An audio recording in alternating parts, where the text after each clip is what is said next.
అండి తప్పే అండి. ఒకటండి, ఎందుకంటే హిందూ సమాజమే కదా ఈ రోజు ఆయన ఈ స్టేజ్కి తీసుకొచ్చింది. ఆయన ఏ రకంగా చెప్తాడండి? ఆయన గతంలో కూడా రామన్ గురించి కూడా ట్వీట్ చేసిండు అనుకుంటా, ఒకటి నమ్మకం లేదని చెప్పి నాకు, నేను నమ్మనని చెప్పి. ఇట్లాంటి వాళ్ళను ఎట్లా నమ్ముతామండి మేము? లేదు అంటే ఇప్పుడు సినిమాలని మనం ఆయన సినిమాల్లో చాలా ఎలిమెంట్స్ ఉంటాయి. కేవలం హిందూ సమాజం మాత్రమే అక్కడ ఆయన సినిమాలు చూసి ఆయన ఈ స్థాయికి తీసుకురాలా. సమాజంలో అందరూ ఆయన సినిమాలు ప్రతిసారి హిందూ సమాజం మీదే దాడి జరుగుతుండండి. అంటే హిందూ తెలుగు ఇండస్ట్రీ కానీ మీకు దేవుడి మీద నాకు నమ్మకం లేదు అని చెప్పే హక్కు ఎవరికి లేదంటారా? ఆయన ఒపీనియన్ ఉంటే ఆయన పర్సనల్ గా చెప్పుకోమనండి. ఆయన ఒక ఇన్ఫ్లుయెన్సర్ అండి, ఎట్లా చెప్పగలుగుతాడు? మరి గతంలో ఇదే దేవుళ్ళ పైన ఆయన సినిమాలు తీసే కదా డబ్బులు సంపాదించిండు. ఆ రోజు ఇదే హిందూ సమాజం కదా ఆయన ఆదరించి. దేవుళ్ళ మీద నమ్మకం లేకపోతే ఈ హిపోక్రటిక్ థాట్ ఎందుకు? దేవుళ్ళ మీద నమ్మకం లేకపోతే ఈ శివుణ్ణి ఆ విధంగా చూపించారు కదా, ఐ మీన్ శివలింగాన్ని ప్రభాస్ ఎత్తుకున్నట్లు ఈ విధంగా చూపించారు కదా, ఆ సీనే అత్యధికంగా పండిన సీను. దాని వల్లనే బాహుబలి సినిమా హిట్ అయింది.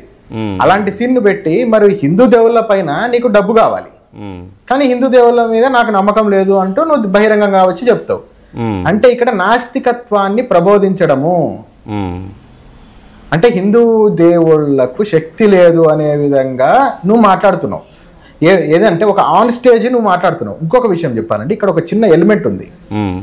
ఇతనేదో హిందుత్వానికి ఏదో చేస్తున్నాడు హెల్ప్ అంటున్నారు కదా, హిందుత్వానికి హెల్ప్ చేయట్లే, హైజాక్ చేస్తున్నాడు హిందుత్వాన్ని. ఏ విధంగా చెప్తాను వినండి. బాహుబలి అనే ఒక సినిమాలో ఫస్ట్ హాఫ్ అంతా ఏముంటదంటే శివలింగాన్ని ఎత్తుకున్నది, అది సీన్లు ఉంటాయి కదా. సెకండ్ హాఫ్ తర్వాత ముస్లిం గెటప్ వేపించి ప్రభాస్ కు, తర్వాత రాణాకు ముస్లిం గెటప్ వేపించి ఒక ఐటమ్ సాంగ్ ఉంటది, ఇరుక్కుపో వీరా వీరా అనే విధంగా ఐటమ్ సాంగ్ ఉంటది. అయినా ముస్లిం టైం పీరియడ్ ఎప్పుడండి? 1400 సంవత్సరాలు కాలేదు ఇస్లాం పుట్టి, అంతకు ముందుదే మనది హిందుత్వం ఏనాటిది. నువ్వు టైం పీరియడ్ ఈక్వేట్ చేసే ప్రయత్నం చేస్తున్నావు, తప్పని చెప్తున్నాము. అదేవిధంగా నువ్వేం చేస్తున్నావు? వేదాది దేవత అయినటువంటి ఇంద్రుడిని, బాహుబలి అనేవాడు ఇంద్రుడికి వ్యతిరేకంగా ఉన్నాడు, బాహుబలి అనేవాడు రాక్షసులకు సపోర్ట్ గా ఉన్నాడు అనే విధంగా యానిమేషన్ సిరీస్ తీస్తున్నట్టున్నావు. ఎందుకంటే ఒక ట్రైలర్ కూడా వచ్చింది. తప్పు రాజమౌళి, తప్పు. ఇది నువ్వు మానుకో.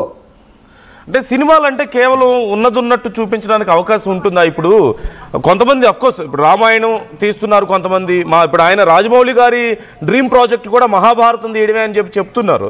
సో సినిమాల్లో ఫిక్షన్ అనేది కూడా యాడ్ అవుతుంది. ఇప్పుడు ఈ సినిమానే తీసుకుందాం, వారణాసి అనేది ఆయన గ్లోబ్ ట్రాటర్ అంటున్నారు. At the same time it's looking like A time trotter, అంటే టైమ్ జోన్స్ మధ్యలో ట్రావెల్ చేసే ఒక పర్సన్, టైం ట్రావెల్ లాగా చూపించే ప్రయత్నం చేస్తున్నారు. అంటే త్రేతాయుగాన్ని చూపిస్తున్నారు, ఫ్యూచర్ని చూపిస్తున్నారు, ప్రజెంట్ని అన్ని చూపించే ప్రయత్నం చేస్తున్నారు. సో ఫిక్షన్ అనేది యాడ్ అయినప్పుడు కొంచెం అవసరానికి తగ్గట్టుగా డైరెక్షన్ కి ఆ లిబర్టీ ఉంటుంది కదా. నీకు నమ్మకం లేనప్పుడు రాజమౌళి, నేను నీకు స్ట్రైట్ గా చెప్తున్నా, నీకు నమ్మకం లేనప్పుడు, దేవుని మీద నమ్మకం లేనప్పుడు, నీకు యుగాలు వీటన్నిటి మీద కూడా నమ్మకం లేనప్పుడు తీయద్దు. నువ్వు ఆయన ఎక్కడ నమ్మే వ్యక్తుల డబ్బులు కావాలి, కానీ వాటి మీద నమ్మకం లేదు. అంటే ఆయన ఇప్పుడు ఆయన సైడ్ నుంచి మరి కొద్దిసేపట్లో శేఖర్ భాష జాయిన్ అవుతున్నారు మనతో. బట్ బిఫోర్ దట్ నేను మీరు ఒక సైడ్ మాట్లాడుతున్నారు కాబట్టి, మీ ఒపీనియన్స్ షేర్ చేస్తున్నారు కాబట్టి, I'm trying to talk from his side at least. ఏదో ఒక విషయాన్ని మాట్లాడడం కోసం ట్రై చేస్తున్నాను. నేను మీతో మాట్లాడతాను. బట్ బిఫోర్ దట్ మనతో కొంతమంది కాలర్స్ కూడా జాయిన్ అవుతున్నారు. ఈ విషయం గురించి వాళ్ళ అభిప్రాయాలు ఎలా ఉన్నాయో కూడా మనం షేర్ చేసుకునే ప్రయత్నం చేద్దాం. బట్ చాలా విషయాల గురించి మనం మాట్లాడదాం. చిన్ని ఉన్నారు శ్రీకాకుళం నుంచి. చిన్ని మాట్లాడండి. కాల్ డిస్కనెక్ట్ అయినట్టుంది. రమేష్ ఉన్నారు వైజాగ్ నుంచి. రమేష్ సార్ నమస్తే అండి, మాట్లాడండి. హలో రమేష్ గారు, నా వాయిస్ వినిపిస్తుందా మీకు? సార్ వినిపిస్తుంది. చెప్పండి మీరేం చెప్పాలనుకుంటున్నారు? సార్ అది ఎద్దు మీద కూర్చునేది మహేష్ బాబుది. యాక్చువల్గా దాని గురించి కాంట్రవర్సీ చేయడం అనేది చాలా రాంగ్ సార్. ఎందుకంటే భగవంతుడు అనేవాడు ఎప్పుడైనా సరే మనిషి రూపంలోనే వస్తారు. ఓకే, ఆయన రాజమౌళి గారు ఏంటంటే మనకేం చూపిస్తున్నారు? మహాదేవుడి గురించి గొప్పగా చూపించడానికి కోసమే ఆ టైటిల్ అలా చూపిస్తుంది అక్కడ. ఆయనకి మన ఇప్పుడు ఉండే జనాలందరికీ కూడా భగవంతుడు ఎలా ఉంటాడు అనే దానికి ఒక మోడల్ గా ఆయన చూపిస్తున్నారు. సో దాని గురించి తప్పుపడడం అనేది చాలా రాంగ్. నందితో సమానం కదా, అలాగే ఎలా కౌంటింగ్ అవుతుంది సార్? భగవంతుడు ఎప్పుడు కూడా మనిషి రూపంలో వస్తాయి. ఇది ఫస్ట్ ఆఫ్ ఆల్ చాలా మందికి కూడా అర్థమవ్వాలి దీని గురించి, కాన్సెప్ట్ గురించి. అతను చూపించే విధానం కూడా అక్కడ అలాగే ఉంది. ఆయన శూలం పట్టుకొని ఆయన మహేష్ బాబు కూర్చొని ఎందుకు అలా చేస్తాడు అంటే, భగవంతుడు ఎప్పుడు కూడా మనిషి రూపంలోనే వస్తాడు. అది ఎందుకు అర్థం చేసుకోలేకపోతున్నారు? నంది వాహనం ఎవరికి? శివుడికి సంబంధించిందే కదా. అది ఒక్కసారి ఆలోచించాలి. అంటే అక్కడ ఏంది, మహేష్ బాబు మూవీలో మహాదేవుడు. సో దాని తప్పు లేదు, తప్పు పట్టాల అవసరం, దీనికి అవసరమే లేదు దాంట్లో. అది నా ఒపీనియన్ సార్. అది ఓకే. మీరేమన్నా చెప్తారా కశ్యప్ మహేష్ గారు ఈ విషయంలో? తప్పకుండా అండి. మహేష్ బాబు థమ్స్అప్ తాగుతాడు, శివుడు ఎక్కడైనా థమ్స్అప్ తాగుతాడా? ఒకటి. ఇంకో విషయం, నంది వాహనం అంటే మాకు చాలా అతి పరమ పవిత్రమైంది. సో అటువంటి పవిత్రమైనటువంటి దాని మీద శివుడు మాత్రమే అధిరోహించాలి. శివుడి ఆ వేషధారణ ఉన్నటువంటి వ్యక్తిని పెట్టడం వేరు. కానీ నువ్వు ఏం చేసావు, మహేష్ బాబుని దించేవాడు. సరే, ఆ వృషభం ప్లేస్లో ఇందాక ఎవరైతే టెలికాలర్ ఉన్నారో రమేష్ అనే వ్యక్తి, మీ నాన్నను ఊహించుకోగలవా? ఎందుకంటే అది కూడా దీంట్లో భాగమే కదా. మాకు వృషభము వచ్చేటప్పటికి తండ్రి స్థానం ఇస్తాం వృషభానికి. మీకు పిండ ప్రదానం చేసేటప్పుడు కూడా వృషభం యొక్క బొమ్మలు గీసి పిండ ప్రదానం చేస్తుంటాం పితృకర్మలు చేసేటప్పుడు. అంటే వృషభానికి తండ్రి స్థానం ఇస్తున్నాం. నువ్వు అటువంటి వృషభం మీద నీకు నచ్చిన సినిమా యాక్టర్ను పెడతానంటే అది ఎలా కుదురుతుంది? చాలా తప్పు. మీ థింకింగ్ ప్రాసెస్ చాలా తప్పు, మార్చుకోండి.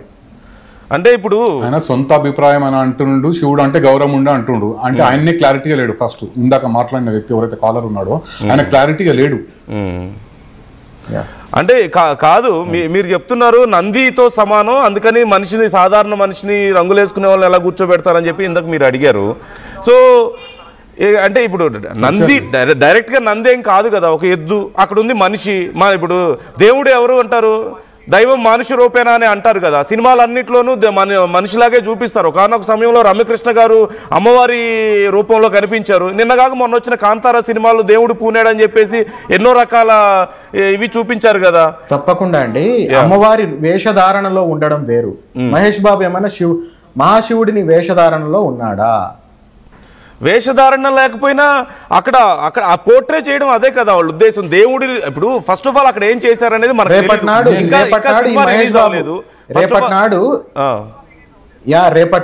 కానీ ట్రైలర్ రిలీజ్ చేశారు కదా, బ్లాపర్ ఏదో రిలీజ్ చేశారు కదా.